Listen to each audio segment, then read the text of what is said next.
Isaiah chapter 7 from verse 12 down to verse 14 po. Sabay-sabay na nating basahin Isaiah chapter 7 from verse 12 down to verse 14. Ready? Read. But Ahaz said, I will not ask, neither will I tempt the Lord. And he said, Hear ye now, O house of David, is it a small thing for you to weary men, but will ye weary my God also?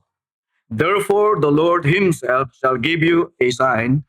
Behold, a virgin shall conceive and bear a son, and shall call his name Emmanuel. Pagpalain ng pinumpo ang pagkabasa ng kanyang salita. Sumaglit tayo pong manalangin. Muli, Ama, salamat sa pagkakataon pong ito na ikaw ay patuloy namin, Ama, na masamba at patuloy muli, Ama, na marinig ang iyong mga salita. Pangako po, maging manama ang mga gabay po ninyo upang patuloy, Ama, na kami maging matagumpay sa mga buhay, Ama, na iyong binigay sa bawat isa.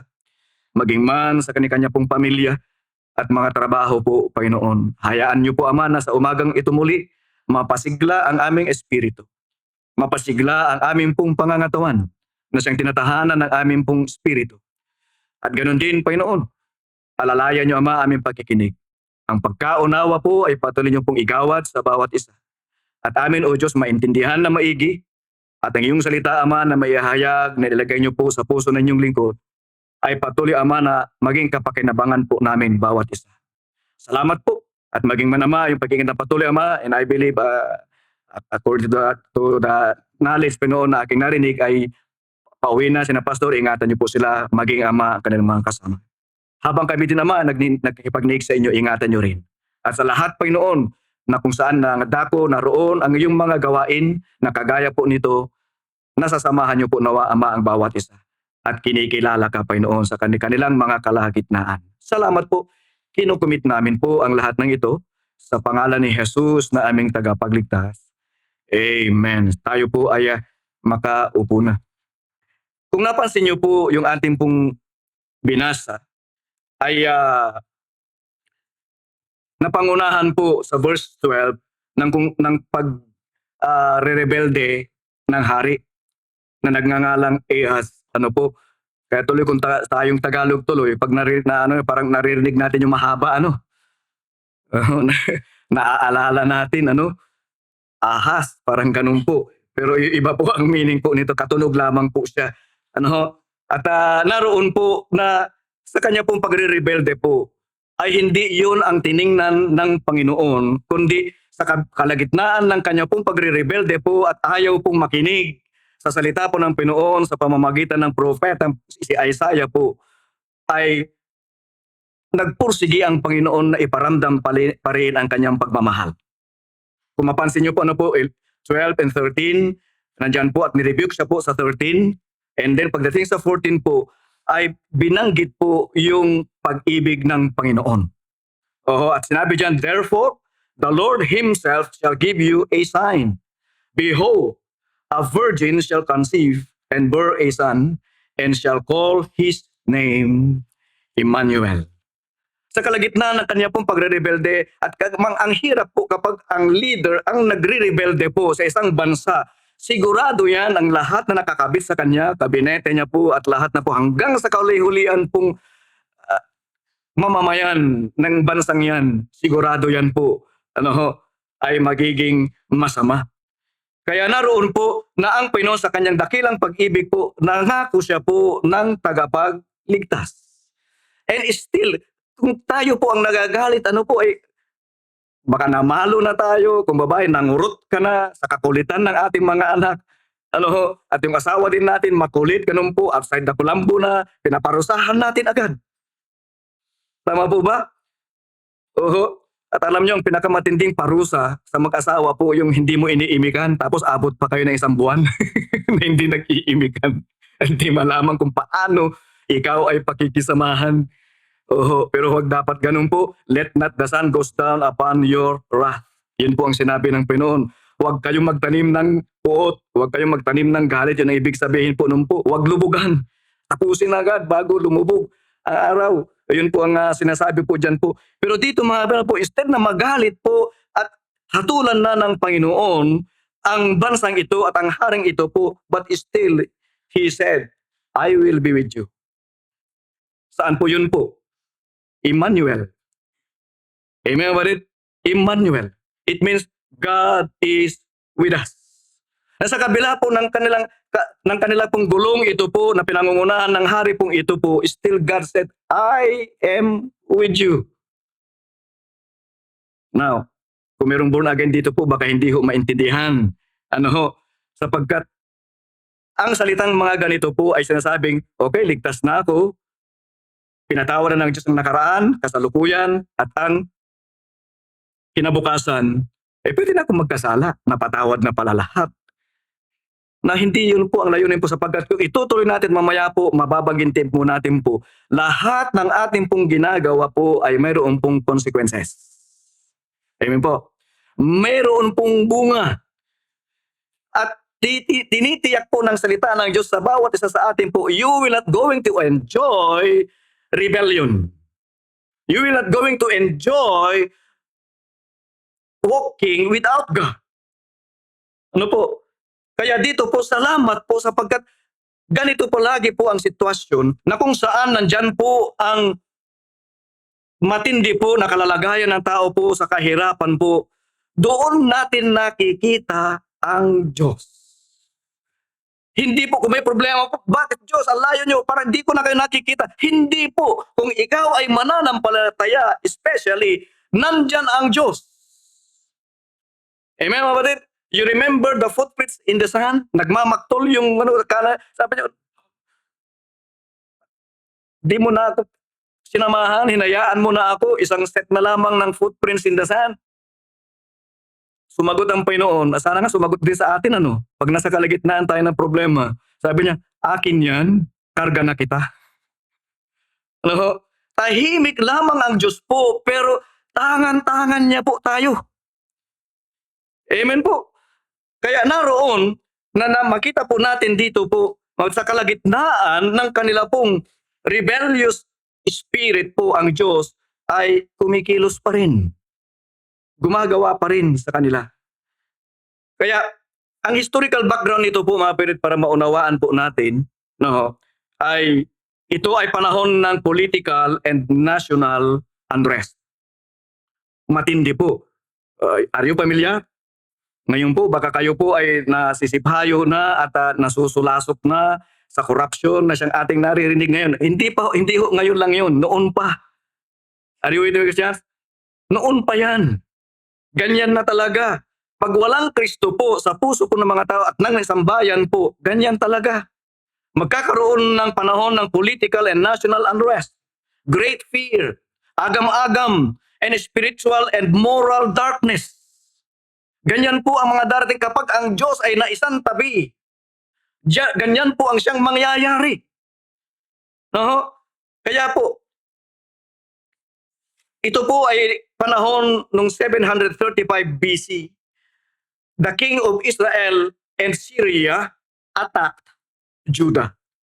Yung subject po na pinangakuan ng Panginoon ng kanya pong presensya in the name of Emmanuel po is Judah. At ang matindi po dito po ay inaatake sila po ng dalawang bansa. Nagkaisa po sila. Syria po yung isa, powerful nation at the time. Ang masaklap po, yung kapatid, kasama, sinamahan yung kalaban, ang Israel. Kaya yung matindi po, okay na, labanan mo ang talagang kaaway po, pero yung kapatid mo, yung kasama mo, yan din ay sumasamang labanan ka. Kaya, naroon po yung kanilang kalalagayan na napakandidi ko, samahan niyo po ako mga kapatid, sa 2 Kings chapter 16 verse 5. At nangako po ang Panginoon ng deliverance, magtiwala sila sa pamamagitan ng Isaiah po, but Ahaz refused natanggapin ang alok ng ating pong Panginoon. So you will see what happened when we refuse God. 2 Chronicles chapter 2 Kings chapter 16. I'm sorry. Pero mamaya rin po ating buksan po 'yan. 2 Kings chapter 16 verse 5. Ito po ang nawika. Then Rezin, king of Syria, and Pekah, son of Remaliah, king of Israel, came up to Jerusalem to war. And they besieged Ahaz, but could not overcome him. At that time, Rezin, king of Syria, recovered Elah to Syria, and drave the Jews from Elah. And the Syrians came to Elah, and dwelt there unto this day. So Ahaz sent messenger to Tiglath-Pileser, king of Assyria, saying, I am thy servant and thy son. Come up and save me out of the hand of the king of Syria and out of the hand of king of Israel, which rise up against me. Ituloy nyo na lamang yan po hanggang po sa huling talata po. Ay kung anyo pong mai-compare po at mai-kumpara po natin po, inoferan po siya ng Panginoon dito po sa Isaiah na siya ay magtiwala sa Panginoon. Pero sinabi niya ng malinaw po dito po sa verse 12, but Ahaz said, I will not ask, neither will I tempt the Lord. Kaya yun po, ito po yung history at background po nitong mensahe po natin. Ano ho? Kaya pansinin niyo po kung ano po ang nangyari pagkatapos po niyan. Ano ho? 2 Chronicles 28. I will just give you the picture of what is happening when we reject the help of God. No? 2 Chronicles chapter 28 verse 16. Kung nariyan na kayo po, just follow me.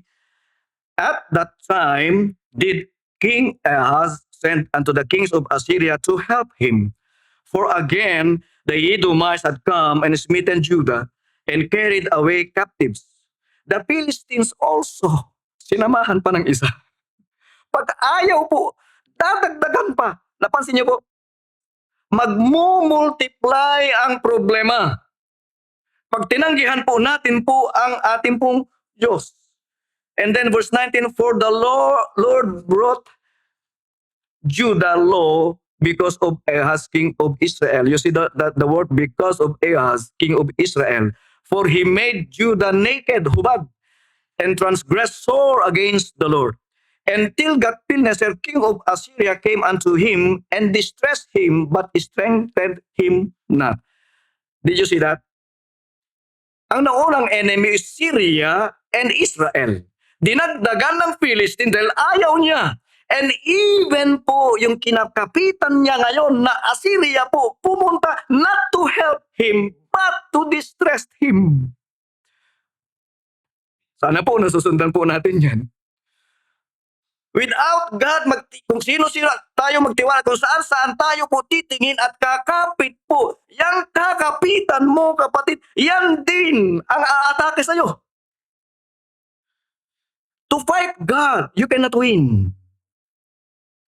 Wala kang lulusutan. Kaya kung anak ka po ng Diyos po, dadalhin ka talaga sa disiplina. Dadalhin ka talaga. Kaya kung nauunawaan na may magsilbi sa atin po, wag na lang kung naiisip mo magrebelde po at isang tabi ang Diyos po. Nawa marinig natin ito po. This will be a message po na kung saan, wag na lang. Wag na natin ituloy. Kasi tayo po yung mahihirapan.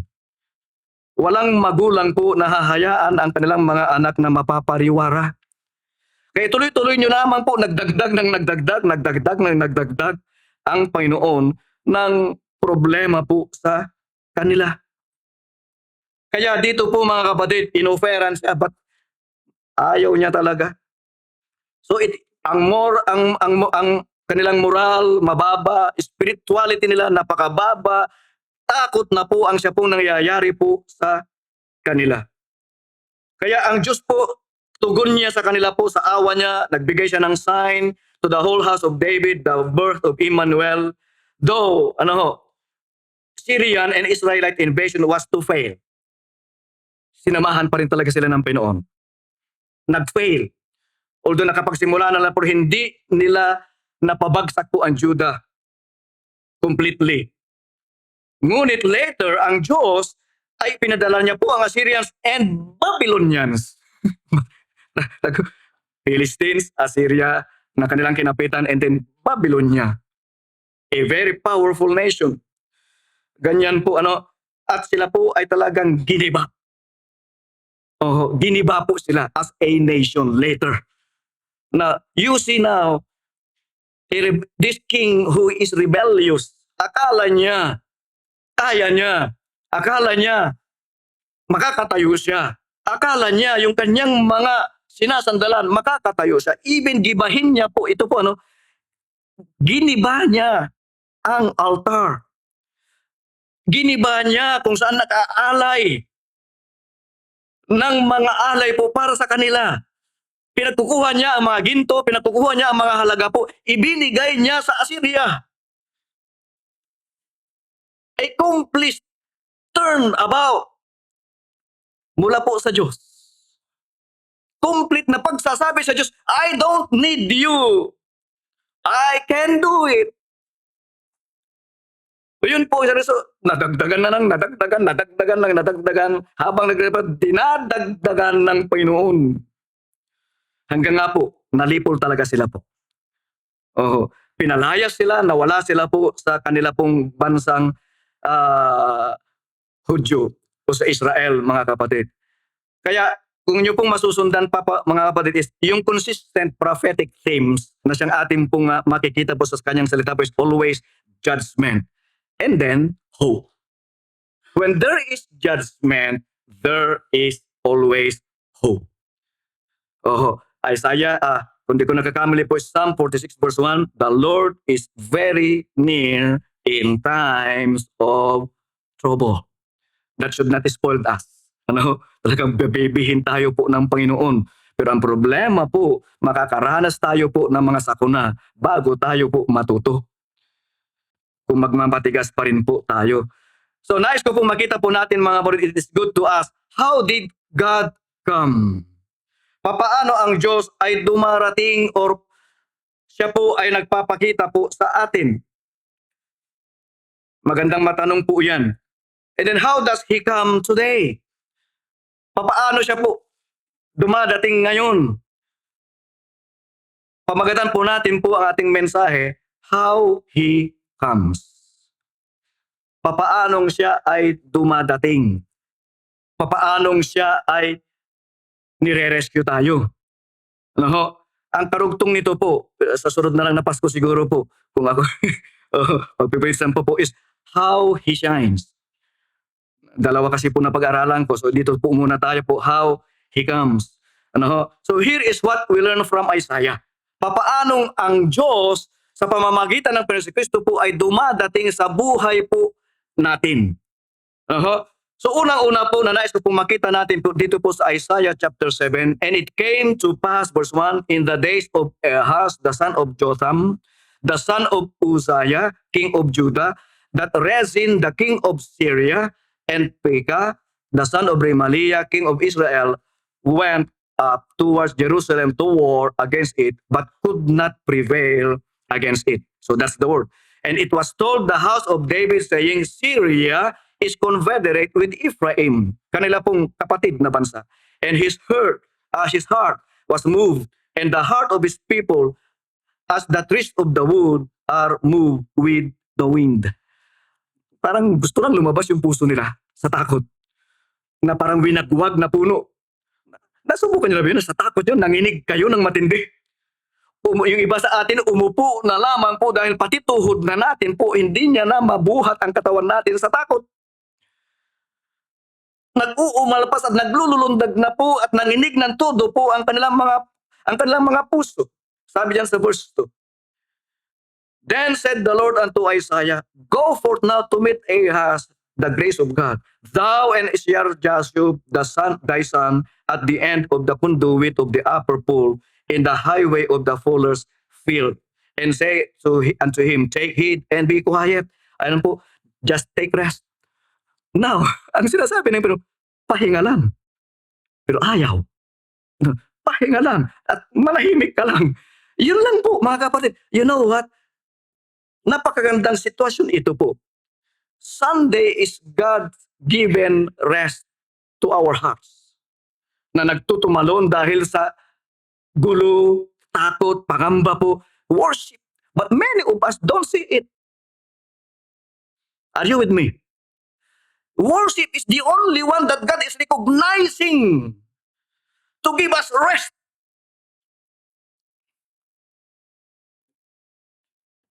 kasama-sama at private or personally.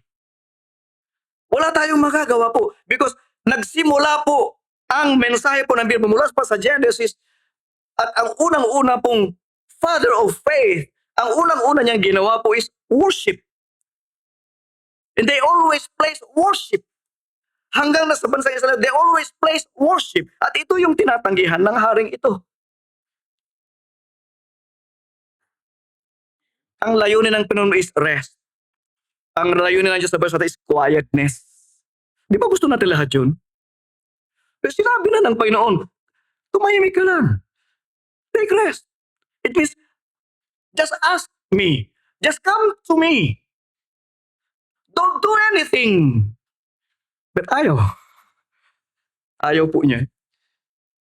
Kaya, you look at it, the name Shear-Jashub, son of Isaiah po. Minsan ang ganda, no? Yung mga sinasama po ng mga pangalan dito po or something na ginagawa po is may mensahe din. Kasi itong pangalan na ito po na Shear-Jashub, it means a remnant will return. A remnant will return. Isinama kay Isaiah po habang kanyang inihikayat po na magtiwala ang Panginoon at nagdala pa siya ng object lesson. Pinadala niya ang kanyang anak with Isaiah, panganay niya. That it means a remnant will return. It is a promise highlighted po God's intention to preserve a faithful remnant. Shear-Jashub, it means to preserve them and to protect them. The man is standing with the name of this. It means God will protect them. But still 12 sabi niya, I will not. I will not. Matigas I will not. Kaya yan pumapalit ang ating makita po, God's intention by bringing Shear-Jashub with Isaiah po, the messenger mga kapatid po, upang magbigay ng halimbawa at ng visual na illustration po in His name na mahal sila ng Diyos. Ayaw niya sila'y mapabayaan. And the people must trust God at kanilang panghawakan ang plano po ng ating pong Diyos. So ganito po, tatlo lamang po at ako ay nagpipray pa ng at gusto ko nang gayahin siya kasi matagal na kami minumove ni Pastor din na you preach like me. Sabi niya, you preach like me. Sabi niya po, siyempre iba siya. Hindi man namin mape-perfect yun, but we'll try. We'll try po. So ngayon po ay kung kayo po yung nagsusulat po, just write it. Now you see, how He comes. Here is what we learn from Isaiah, how God will come. Sangayon sa binasa natin po hanggang sa verse 9 po, sinabi niya dan, and the head of Ephraim is Samaria, and the head of Samaria is Remaliah's son. If ye will not believe, surely ye shall not be established. Pinakita na ng Diyos yung paraan. Believe. May mensahe na. May visual aid na. Kompleto na po. Dapat na pong siyang makinig.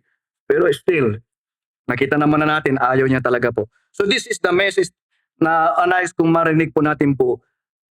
Here is how He comes.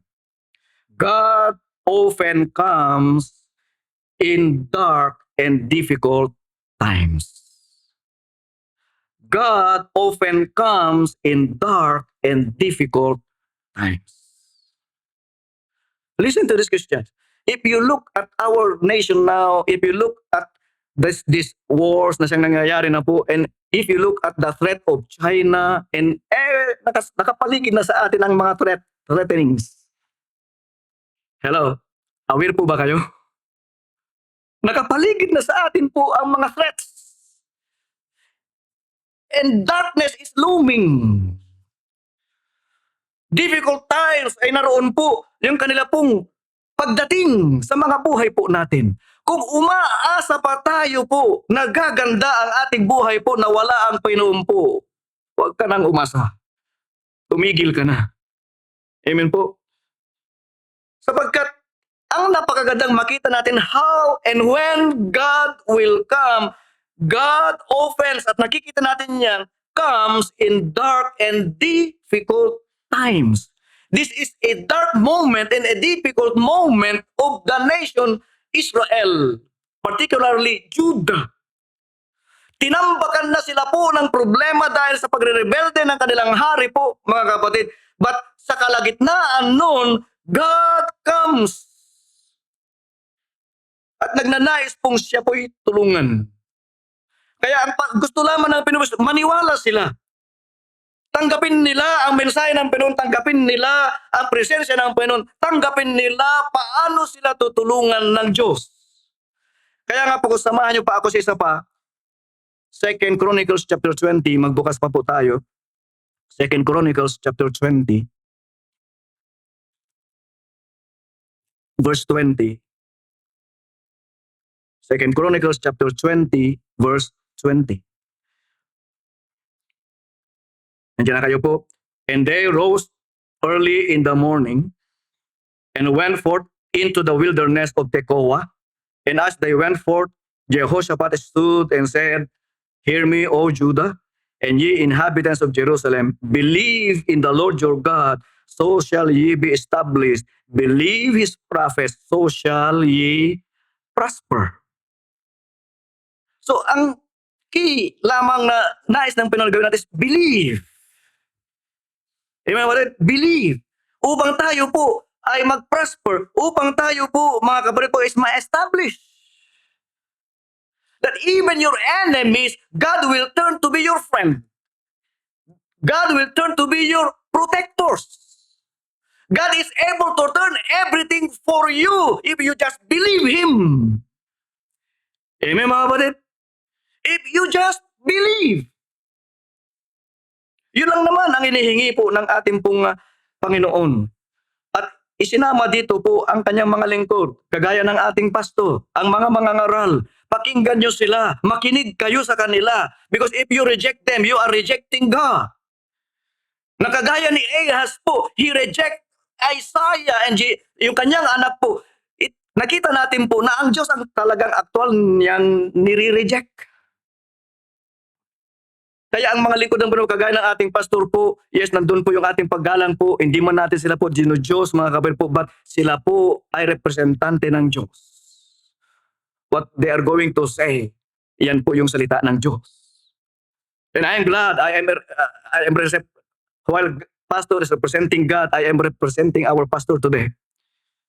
Yung mensahe ng ating pastor po ay nandiyan pa rin. Oh, kasi nadya ko nga isuot ngayong damit niya po eh. Yung isa nga sana po yung long sleeve, yung yung isa na mayroong ano dito po, na ano, yun sana isusuot ko eh. Pero kakasuot niya lang kasi nung isang linggo. Kaya sabi ko, wag na lang. Sabi ko po. So, kaya nasasabi ko yan po kasi iba pa rin talaga yung spirit at saka ano po, pag ganitong matagal na po na congregation ang aaralan. Doon sa Alaminos po, madali. Pagdating doon sa Kabuyaw po, madali. In comparison dito. Na tuwing tumatayo po, narinig nyo pati pa sina Pastor James, Pastor Vic na sabi po, nanginginig pa rin ng mga tuhod. At minsan, ano ba may mensahe ko? Minsan, dami ko nang inaral, kaya, ano kaya ang pwede? Ano kaya ang pwede? O kahit na natanong ko na sa Pastor, what is your theme? So binigay niya po, kahit doon tayo po umugnay sa kanya pong theme. Ganoon po. Kaya, naroon mga kapatid na ang mensahe po ng Diyos ay atin pong nakikilala at nalalaman at narinig ito po sa kanya pong mga lingkod. To recognize ang kanyang mga lingkod po, recognizing the message and recognizing God Himself. Ayun po. Kaya naroon yung kanya pong ninanais po na bawat isa nawa kung sila lamang ay magtiwala and believe His prophet, pagtiwalaan din ang kanilang mga lingkod, mga kapatid po, they will going to prosper. Another one, 24. 2 Chronicles chapter 24. Verse 17. 1:7. For again, the Edomites had come and smitten Judah. Laging ganun, ano? And carried away captives. The Philistines also had invaded the cities of the low country and of the south of Judah, and had taken Beth Shemesh and Ahalon and Gederoth and Shoko with the villages thereof, and Timnah with the villages thereof, Gimzo also, and the villages thereof, and they dwelt there. For the Lord brought Judah low because of Ahaz king of Israel, for he made Judah naked and transgressor against the Lord. Ayan po. So makita natin po mga kapatid, ito pong sitwasyon na kung saan habang nagre-rebelde po ay lalong pong dadagdagan po ng Panginoon. At i-connect pa po natin po sa verse 26. Verse 26. At tika muna po. 24 sinabi ko, di po ba? Parang iba yung binabasa ko po. 24 verse 17. Now after the death of Jehoiada came the princes of Judah and made obeisance to the king. Then the king hearkened unto them. And they left the house of the Lord God of their fathers and served groves and idols. And wrath came upon Judah and Jerusalem for this their trespass. Yet he sent prophets to them. You see that? Yet he sent prophets to them. Nagre-rebelde po sila. But yet he sent prophets, meaning plural po, mga mangangaral, to bring them again unto the Lord. And they testified against them, but they would not give ear. And the Spirit of God came upon Zechariah, the son of Jehoiada, the priest, which stood above the people, and said unto them, Thus saith God. So you see the preachers, hindi nila sinasabi ko, hindi, sinasabi ng Diyos. Itong mensahe ng Diyos. Why transgress ye the commandments of the Lord, that ye cannot prosper? Because ye have forsaken the Lord, He hath also forsaken you.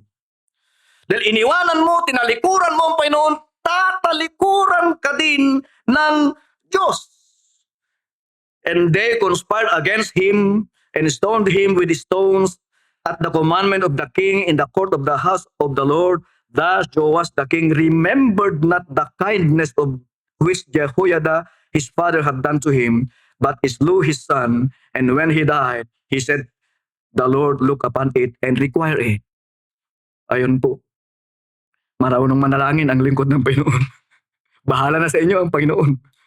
Hindi po na para sa mga nila, ang sinasabi lamang ng mga lingkod ng Diyos po is, bahala na po kayo. Tinitiwala ko na lamang sa inyo.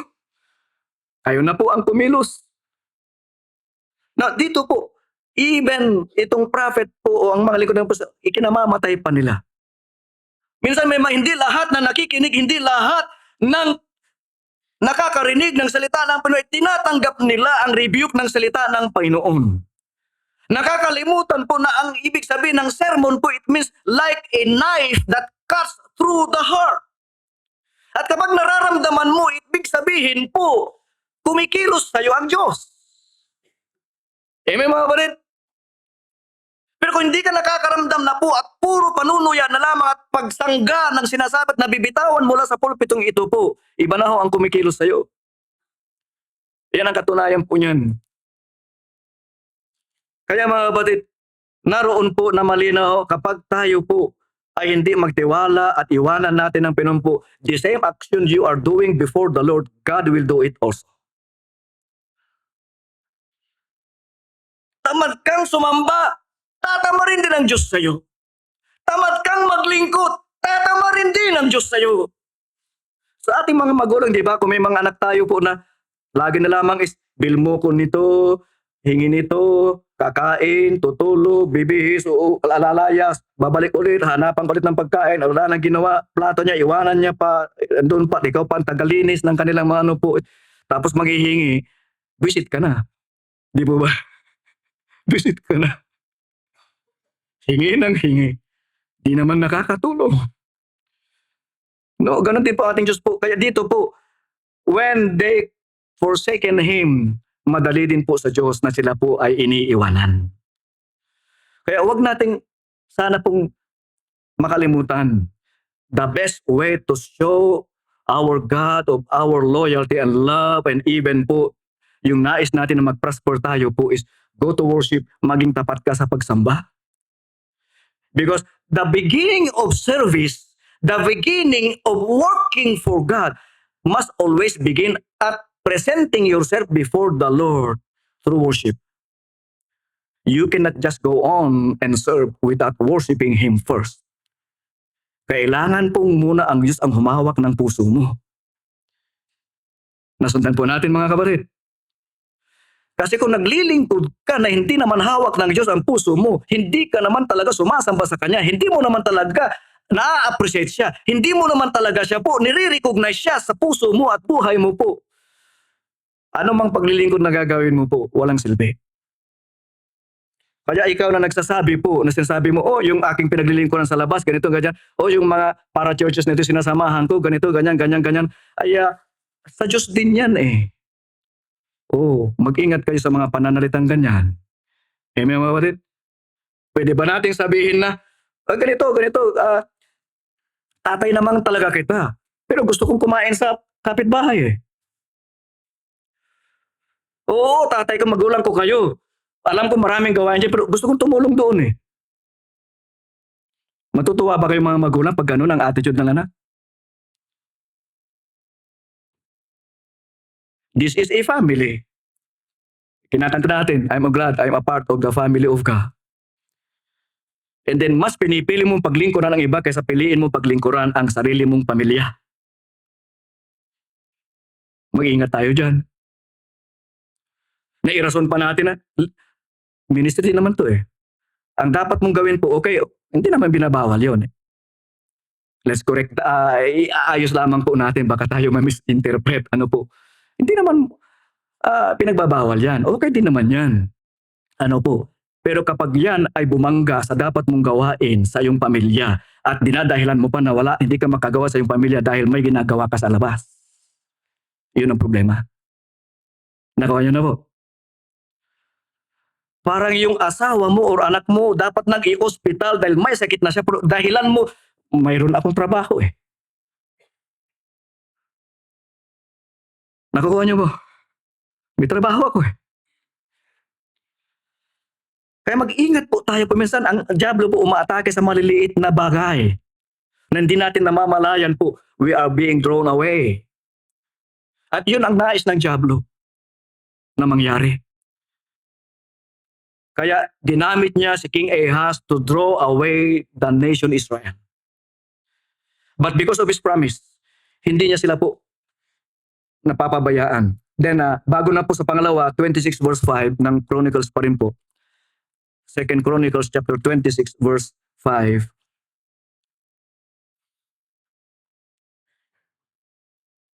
Simulan natin sa verse 4. And he did that which was right in the sight of the Lord, according all that his father Amaziah did. And he sought God in the days of Zechariah, who had understanding in the visions of God, and as long as he sought the Lord God, made him to prosper. Positive way to saying it. Amen po? So you see, God often comes in dark and difficult times. He always show himself in that difficult times.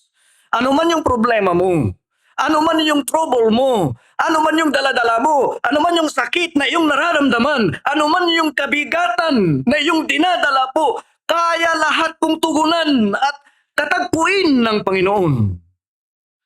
Ano man yan, mga kapatid. Ang tanging ninanais niya lamang po na mangyari po is, listen to the messengers of God. Listen to the message of God. And as you listen, believe it, claim it to guide you. Ayun po.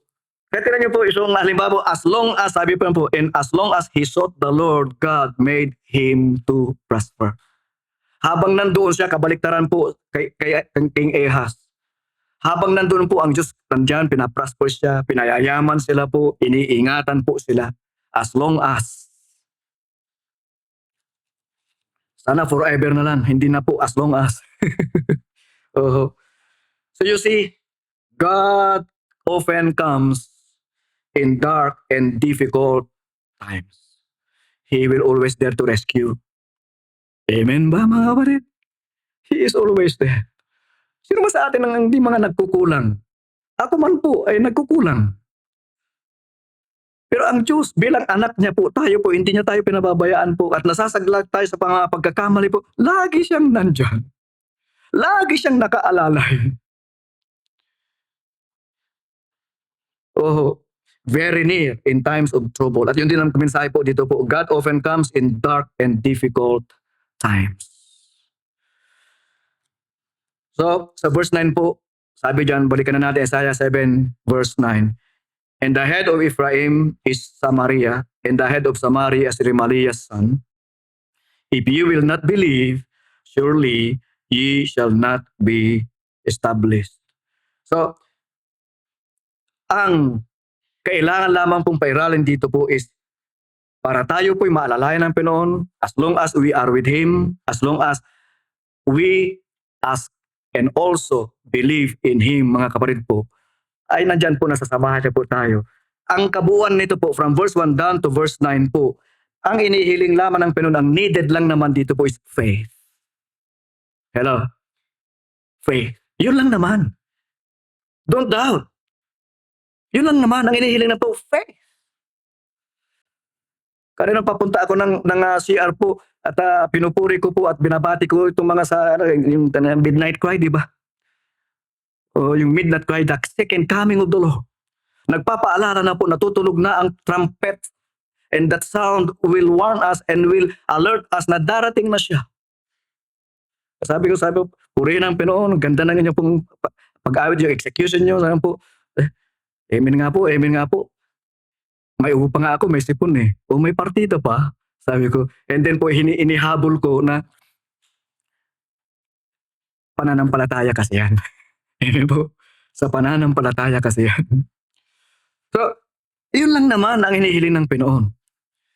If you believe, sabi niya po sa Mark, and doubt not, you will ask anything, and He will going to do it for you. Yun po ang mensahe. Na huwag ka pong magdududa po, maniwala ka lamang. Then secondly, not only yung kanya pong pagdating po sa atin po, often comes in dark and difficult times. Now, sa verse 13 po, makikita natin dyan, God comes graciously to a rebellious people. God comes graciously to a rebellious people. 13 po, ganito nasabi, and He said, hear ye now, O house of David, is it a small thing for you to weary men? But will ye weary my God also? Tignan niyo po dito po. Did you see the word? Do you understand it? Hindi naman napapagod ang Diyos. Pero alam niyo po, ang nakakapagod, hindi physical, hindi talaga yung ating pong physical na panganakakapagod. Yung malakas ka pero yung damdamin mo, isip mo, damdamin mo po, kapatid po, dahil sa ginagawa ng anak mo, dahil sa ginagawa ng ibang tao po is bigat na bigat ka na sa iyong dibdib. Bigat na bigat ka nang nakatingin. Kasama na ang awa dahil hindi nila iniintindi ang ino-offer sa kanila po na quietness and rest. That emotion being rejected. And no one of us don't want to be rejected. Gusto natin lahat po ay natatanggap. Kaya ang mga kabataan nga po, pag napabayaan ng mga magulang, hinahanap nila yan sa kanila pong mga kaibigan, peer pressure. Kaya dito po mga kapatid, even, look at this, graciously He comes, even when their rebellion persisted. Nagpatuloy po. Ininsist pa rin nila po at nandoon pa rin po. And then already judged. Pinadalhan na sila po ng marami pong mga sakuna. Ay nandoon pa rin yung pagkilos at paggawa po ng Panginoon. Tingnan niyo po yung 11, Isaiah chapter 11. Verse 11. Chapter 11, verse 11 ng Isaiah. And it shall come to pass in that day that the Lord shall set His hand again the second time to recover the remnant of His people, which shall be left from Assyria, and from Egypt, and from Patros, and from Cush, and from Elam, and from Shinar, and from Hemath, and from the islands of the sea. Shinar po is Babylon, Babel. At itong mga sa Assyria, at ito yung mga pinaatake sa kanila ng Diyos. At nadala doon yung remnants sa mga lugar na ito, na-scatter po sila, na-spread sila everywhere. Kailangan silang i-disunite ng Panginoon. Kasi habang sila united po, nagkakaisa sila sa kalukuhan. Kaya winasak sila po, i-spread sila sa mga lugar na ito. Na really, God put them into a mess in an area that they cannot do anything in their might. Na wala silang makaya pa. Ikaw po, matapang ka pag may kasama ka, pero pag mag-isa ka na at kaharap mo ang kalaban mo, ibang usapan yan. Pero pag may mga kasama ka po, matapang ka, tulak mo siya, tumakbo ka na tinulak mo yung kasama mo. Then, another verse pa po. Isama natin yung 12. And he shall set up an ensign, nandiyan naman po, sign na naman po for the nations, and shall assemble the outcast of Israel, and gather together this dispersed of Judah from the four corners of the earth. Ayun po, they insisted, they persisted, they are already judged.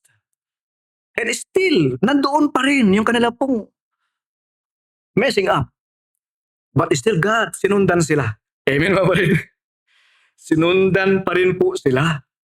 At nangako siya po na i-gather niya po muli po silang lahat. Ito na po yung remnant.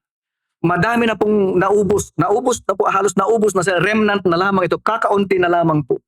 Ayan po ang paraan po ng Diyos. This is how He comes.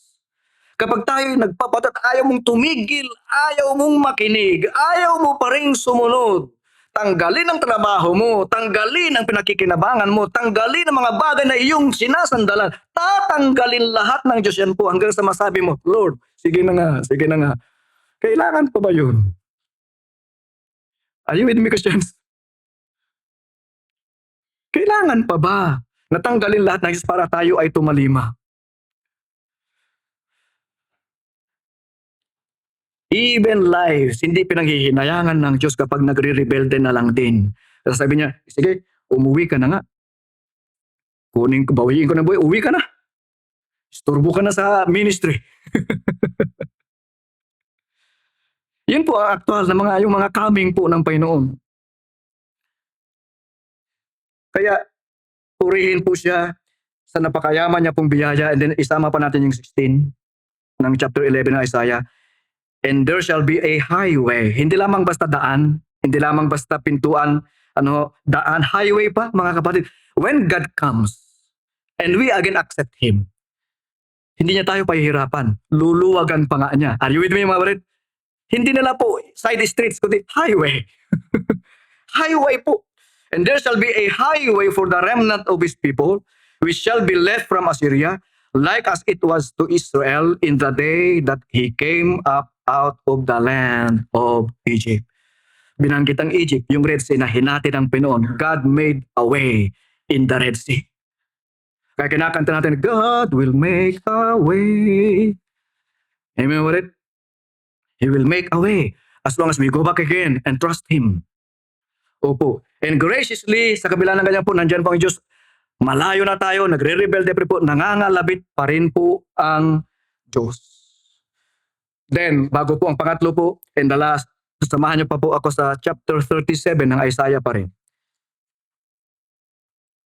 Isaiah 37. Verse 4. It may be, the Lord thy God will hear the words of Rabshakeh, whom the king of Assyria, his master, hath sent to reproach the living God, and will reprove the words which the Lord thy God hath heard. Wherefore lift up thy prayer for the remnant that is left. Isama natin yung verse 31. And the remnant that is escaped of the house of Judah shall again take root downward and bear fruit upward. Yun po ay prophecy na po. ng kanilang pag-prosper pong muli. Habang sila po ay magtitiwala pong muli. Kaya ito po, malaking bagay po na may pastor tayo. Amen mo rin? Malaking bagay po na may nangangaral sa atin. Napakalaking bagay na pag tayo nagkakamali, kinakalabit tayo. Napakalaking bagay na tayo ay nakikinig pag tayo kinakalabit. Amen mga kapatid? Napakalaking bagay na ba tayo sensitive sa pagkilos at paggawa po ng ating pong Panginoon. God will still show His love. And He will always going to help us and prosper us. Kaya tingnan nyo po, balikan natin yung verse 4. 37 verse 4. It may be, ayan po, baka sakali, the Lord thy God will hear the words of Rabshakeh, whom the king of Assyria, his master hath sent to reproach the living God, and will reprove the words which the Lord thy God hath heard.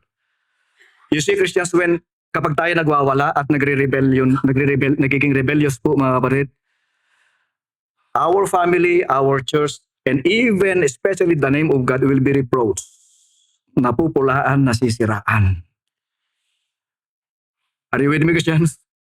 Nasisiraan. Bakit? Kasi ama natin siya eh. Anak niya tayo. We reflect the presence of Jesus Christ. And in that rebellious times and deep and troubled times na tayo po ay doon na tayo pumapasok po mga kapatid po, ganoon po ang siyang nangyayari. Kaya maraming tao pong hindi na maniniwala, hindi natatanggap po dahil sabi nila pare-pareho lang tayo. And we make it hard for the preachers and even the evangelists to approach people because na-offend na natin sila. Na-offend na. Kaya mga kapatid, nariyan po, yung napakaganda makita po natin po at mapaalala po sa atin. Ang lingkod ng Diyos ito naman, wherefore, lift up thy prayer for the remnant that is left. Yung natatagpuan pa. God will recognize faith. Hello? Na ito ay ating pong ina-actionan through prayer. Faith ulit. Nakanya po? Kaya kinikilala niya ang pananalangin. Nagpapasalamat po ako mga kapatid. Itong bilang natin ngayon na ito po, salamat po. Pero may mga bungal-bungal pa, no? Bungal-bungal pa. Pero actually, dami natin. Kung pumunta lang lahat, punong-puno ito, baka tayuan pa lahat eh. Oho. Pagdating po ng hapon, ng linggo at ng hapon po ng Biyernes, I thank God for these people who remain and pray for you and the whole church and the whole ministry of this church. The ones na nagiging haligi po na nananalangin na ang gawaing ito ay magpatuloy. But you know what? Pagdating ng hapon ng linggo at pagdating ng Biyernes ng prayer meeting po mga kapatid, alam niyo mas marami pa kayo dyan. Yung umaaten. Yung row na yan po. Row 4. Row 3, row 2, row 4. Mas marami pa kayo. Kakaunti na ang naniniwala. Kakaunti na ang nagtitiwala. Kakaunti na ang nakikita na ang panalangin po ay kapakinabangan sa ating pamilya, sa ating trabaho, sa ating paglalakad araw-araw, sa ating mga ginagawa. Kapakinabangan, hindi na natin nakikita. You don't need to answer me. Your action speaks louder than your words. Hello? I don't need to pinpoint that. God always recognized our prayers through faith. I thank God for you people who always stay and stay and stay praying. How about us Christians? God graciously comes.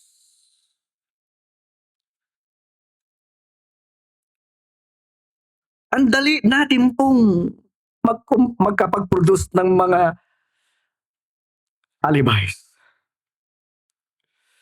Pero sana nakita natin, if you will forsake me, I will forsake you. Alibay ka, ay mag-alibay din ang Diyos. Tama po ba? Mag-aalibay din ng Diyos. Kasi yan ang pinapakita po natin. And God always acts according to your acts. Ganun lagi po, mga kapatid. Ay minsan problema din na tayo. Ang dami-dami na natin pong mga kinakaharap na po. Solution lamang po. Bumalik ka na, manalangin ka na ulit. Practice mo na ulit po. I-enlarge mo na naman ang puso mo at magtiwala ka ng muli. Hindi lamang salita yan. Hello? Hindi po. Gawin mo. Actionan mo. Prayer is an action word. Hello? There. Pinapakita natin po na tayo nagtitiwala sa Panginoon. Yan lang ang meaning of faith. Always faith. Faith. Faith. Faith. Believe. And you will be established. Nawag naman po na pati mga kasama na natin sa bahay, hindi na natin madala sa Panginoon, kasama natin sa bahay, hindi na natin ma-win, hindi na natin sila po maakay pa upang kilalanin nila ang authority ng Diyos. Dahil tayo po ay nakita nilang ganun din. Nakita nila tayo. Kanina na lamang po nagmamadali ako. I say sorry to my child. Pinaspasan ko sa kalsada. Para kasi wala si pastor, ako tatayo at buksan ang gawain.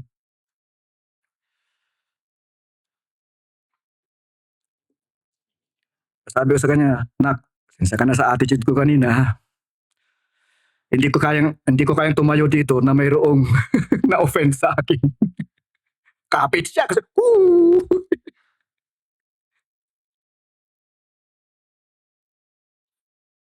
May bit-bit pa siya, maon namin. Isang bag din dito. So, nak, sorry. And I'm saying that again, I'm sorry. Huwag mo na akong gayahin. Ang iniiwasan ko, yung spirit ko, matouch niya. Yung style ko, makuha niya. Yung pananalita ko, makuha niya. Nakikita ko na nga minsan sa kanya eh. Yung behavior ko sa laban ng Pinoy, yun din ang makopya niya. Pinakaiingatan ko yan. Tapos ako ang mamumroblema na hindi ko na siya madala, hindi ko na mapasama sa gawain, hindi ko na siya mai-involve sa gawain because I made him that way. Amen mga barit? Sa atin ho, sila nakatingin. Somewhere, somehow, mayroon tayong mga aayusin sa mga buhay po natin. Pananampalataya lang naman. Tapos nakukot natin po yung Hebrews 11:1. Faith is the substance of things hoped for, the evidence of things not seen. Then verse 6. Anong sinasabi ng verse 6 po? Can you recite it?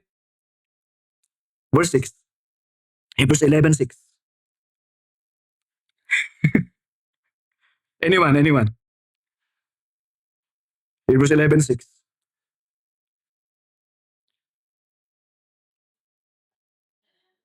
Sige po, pakilakas. Mayroong bumubulong na.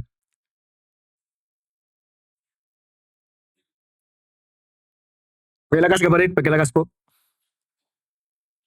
Sige, basahin mo na lang. Sino? Parang Sister Janet yata narinig ko eh. Opo, 11:6.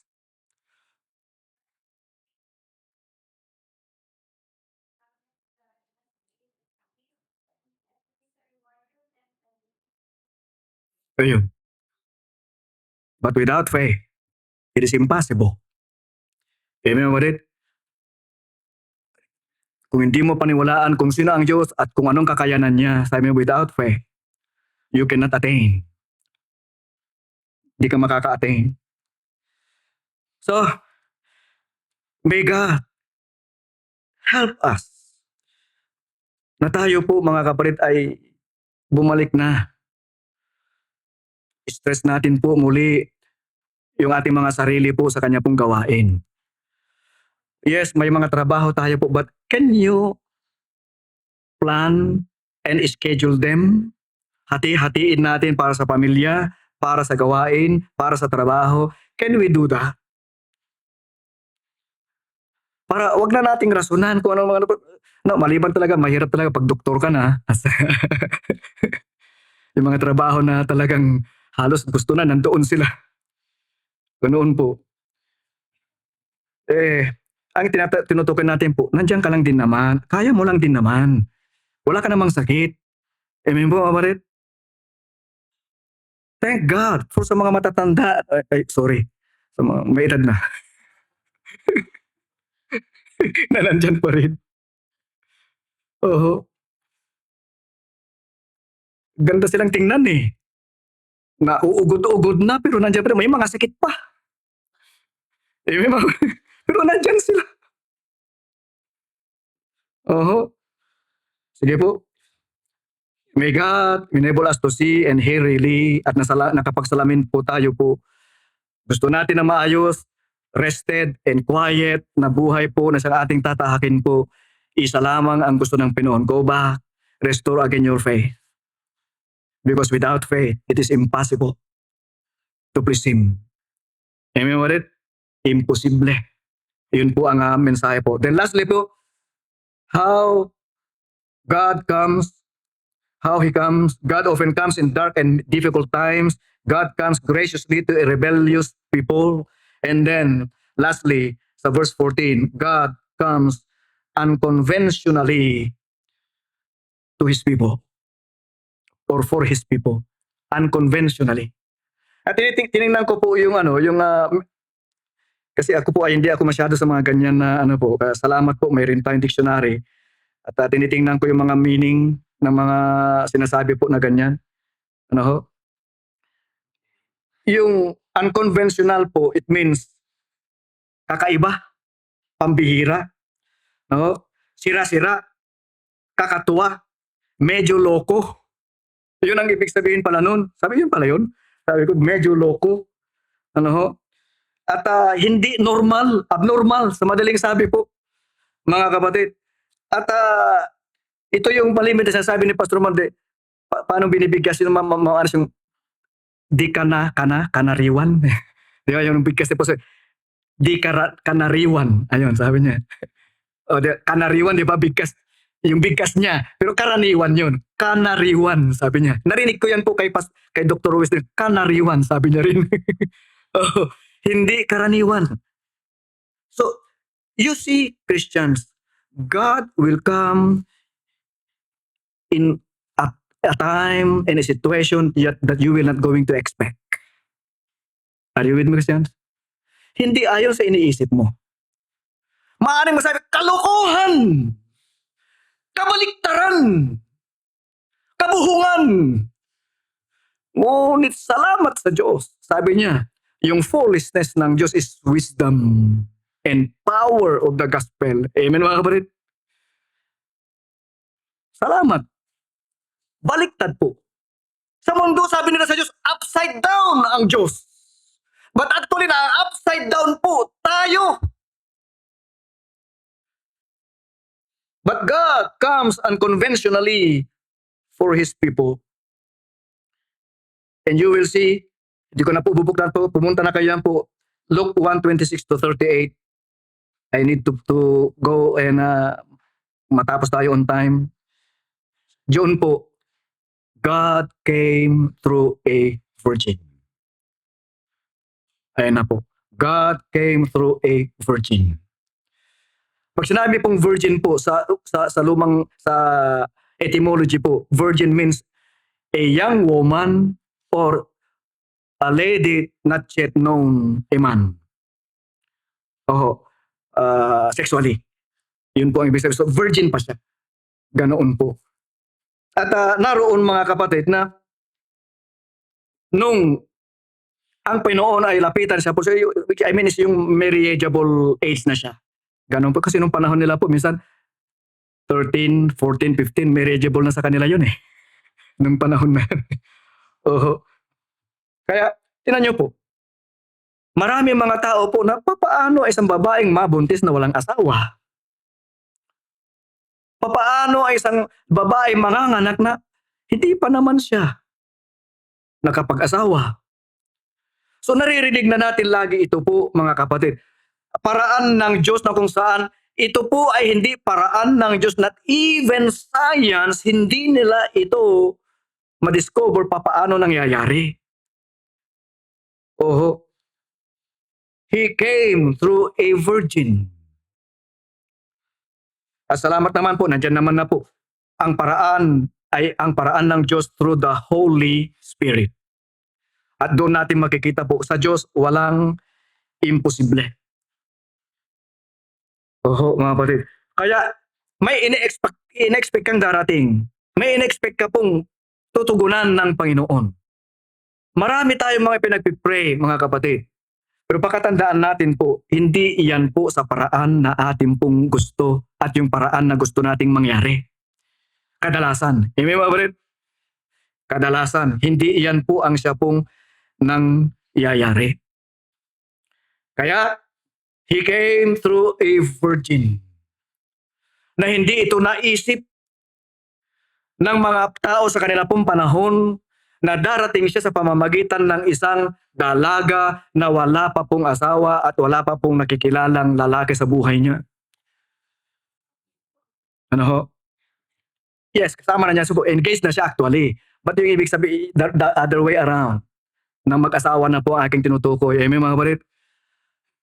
The other way around. Ano lang ako nabigkasing kasi dahil may mga bata, ano ho, at batang isip. Through a virgin. At ganun po, ang Panginoon ay kumilos hindi sa aasahan mo, hindi sa gusto mo, hindi sa paraan mo, hindi sa nais mo, hindi po sa paraan ng mundo pong ito. Lagi po ang darating ang Diyos na parang masasabi na tayo, wala na yan. Wala na talaga. Yan ba sinasamba niyong Diyos? Ganyan ba ang uri ng Diyos na inyong sinasamba? Christians, ang pananampalataya hindi ho humihingi ng paliwanag. Hello? Hindi humihingi ng paliwanag. Ang hinihingi lamang po, maniwala ka lang. Pag sinabi ng Diyos, siya ang mangyayari. Pag binitawan niya sa pamamagitan ng kanyang mga ngaral, mga kapatid, siya ang mangyayari. Hindi mo kayang pigilin yan. Matutupad at matutupad. Kaya mga kapatid, pakita ito ng Panginoon po na hindi siya nagre-rely sa kataniluhan ng tao, hindi siya nagre-rely sa science, hindi siya nagre-rely sa kung kani-kaninong utak. No one can advise him what to do. He knows. He can do everything. At yan po ang mensahe na i-drive sa inyo po. Ano man yung darkness natin, ano man po yung difficulties po natin po mga kapatid, hinihiling lamang ng Diyos, maniwala ka lang. You don't need to understand. Just believe.